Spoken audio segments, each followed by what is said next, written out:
Service in Milwaukee-Sullivan has issued a severe thunderstorm warning for Greene County in south-central Wisconsin, northwestern Rock County in south-central Wisconsin, southeastern Dane County in south-central Wisconsin, southwestern Jefferson County in southeastern Wisconsin, until 6:15 p.m.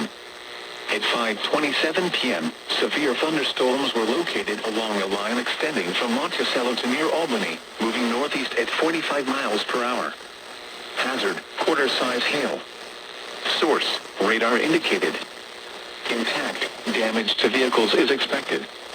Locations impacted include Janesville, Fitchburg, Stoughton, Monroe, Oregon, McFarland, Edgerton, Evansville, Brodhead, Belleville, New Glarus, Cambridge, Orfordville, Brooklyn, Monticello, Albany, Footsville, Lake Ripley, Lake Koshkonong, and Fulton. Remain alert for a possible tornado. Tornadoes can develop quickly from severe thunderstorms. If you spot a tornado, go at once into the basement or small central room in a sturdy structure.